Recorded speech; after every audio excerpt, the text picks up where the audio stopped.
स्वागत है वो नई वीडियो में। तो अभी हम कुछ काम करेंगे और कुछ बैकग्राउंड में वीडियो चला लेते हैं ताकि ये वॉइस रिकॉर्ड होती रहे।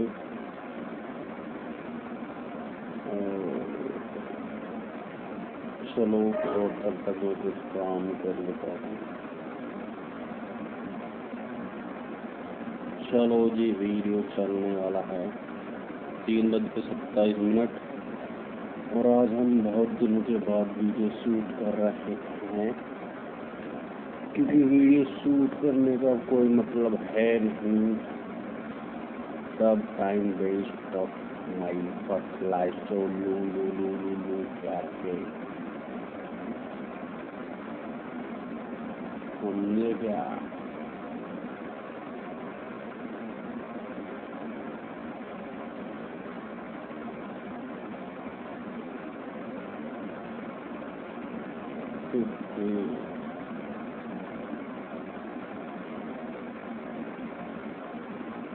एक मिनट यहाँ पे हम 2 दबा देते हैं।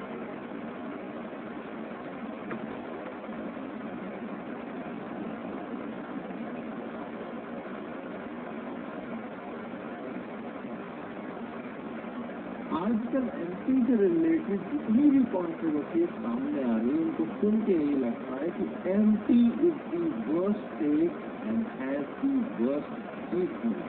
क्या खासरों की रेवड़ी मिलती है, पहली बार देखो तो ऊपर पल्ले नहीं पड़ता है, जब पपड़ी हटाओ तो असली माल मिलता है।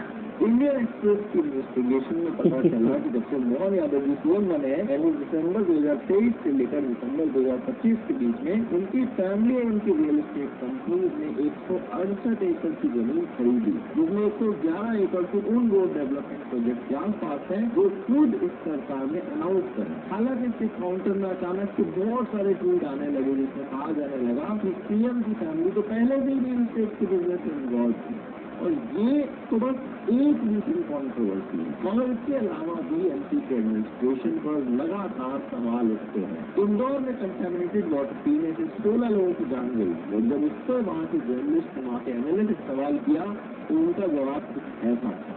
बहुत सारे लोगों को अभी तक जो रिफंड की बात कही गई थी वो भी नहीं मिला कैलाश, और पीने के पानी भी ठीक से मिला है। लो यार तुम फोकट प्रश्न मत पूछिए, फोकट नहीं, ये तो मैं तो क्या घंटा हो गया अभी। इससे पहले एमपी में सब तरफ पीने से 25 बच्चों की जान चली गई। एमपी में सरकारी स्कूल छत छोटे छोटे बच्चों के ऊपर गिर गई। एमपी में इस लेवल पर मिस गवर्नेंस चल रही है कि इंदौर के लार्जेस्ट गवर्नमेंट हॉस्पिटल के आईसीयू में 2 न्यूबॉर्न बेबीज को चूहों ने काट लिया था, जिससे उनकी हालत ये है कि स्टेट में एनिमल्स और बर्ड्स का सेफ नहीं है। एमपी में सिर्फ 2025 में 55 टाइगर्स की जान चली गई, जो पिछले 50 साल में सबसे हाईएस्ट। 200 तोते तक फूड पॉइजनिंग की वजह से मारे गए और मुख्यमंत्री जी इन्वेस्टमेंट लाने के बाद जो लेकर स्पेन, यूके, दुबई, जर्मनी वगैरह से है। मोहन यादव जब से सीएम बने तब से अब तक स्टेट में सरकार 3,000 से 5,000 करोड़ का स्टेट टोटल फीस लोन ले चुकी है, जिससे स्टेट का टोटल डेट 4,64,000 करोड़ पहुँच गया। लाडली बहना योजना के इंस्टॉलमेंट तक लोन के पैसे दी जा रही है। इसके बावजूद स्टेट की प्रायोरिटी क्या दिखती है? स्वामी विवेकानंद जी का टॉलेस्ट स्टैचू बनाना। करप्शन रोकने में जो स्टेट का जो एडमिनिस्ट्रेशन है वो फेल होता हुआ दिखता है। अब आपको क्या करना है, आपको देने की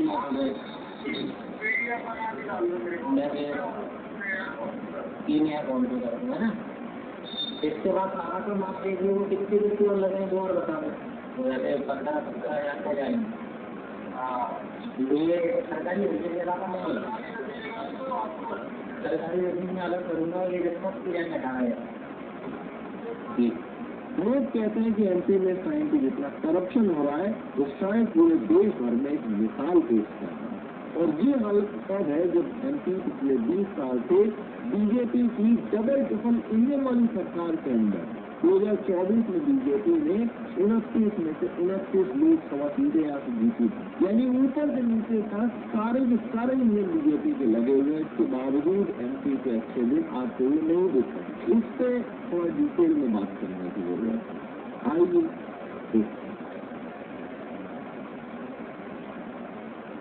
एमपी के लास्ट स्टेट इलेक्शन 2023 में हुए थे, जिसमें बीजेपी को 230 से 163 सीटें मिली थी। 16 में से 9 मेयर भी यहाँ पर बीजेपी थे। और उसके बाद 2024 के लोकसभा इलेक्शन में 29 में से 29 सीटें बीजेपी जीत के आई थी। यहाँ तक कि इंदौर के मेयर भी बीजेपी के।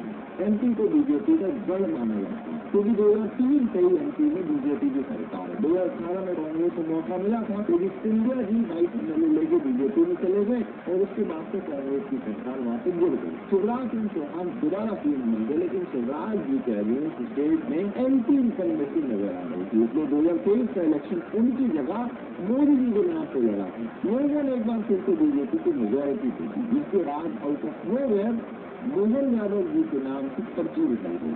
कुछ लोग इस बात से शौक थे, कुछ लोग खुश हो रहे थे कि भैया नया सीएम है, नया फेस मिलेगा, नए आइडियाज आएंगे, स्टेट को एक नई लीडरशिप मिलेगी। लेकिन एमपी की गाड़ी जैसे हाफ से चल रही थी वैसे चल चुकी। अब तो कुछ लोग बोलने लगे कि पूरे देश भर में अगर वर्स्ट सीएम की लिस्ट बनाई जाए तो उसमें मोहन यादव जी टॉप करने के लिए बाकियों को टफ कंपटीशन देते हुए दिखाई दे। ये साल शुरू होने के साथ ही इंदौर में गंदा पानी पीने से छोटे छोटे बच्चे मारे गए। इंदौर के कुछ एरियाज में गंदे पानी की प्रॉब्लम काफी टाइम से चल रही थी, जिस रिपोर्ट के हिसाब से लगभग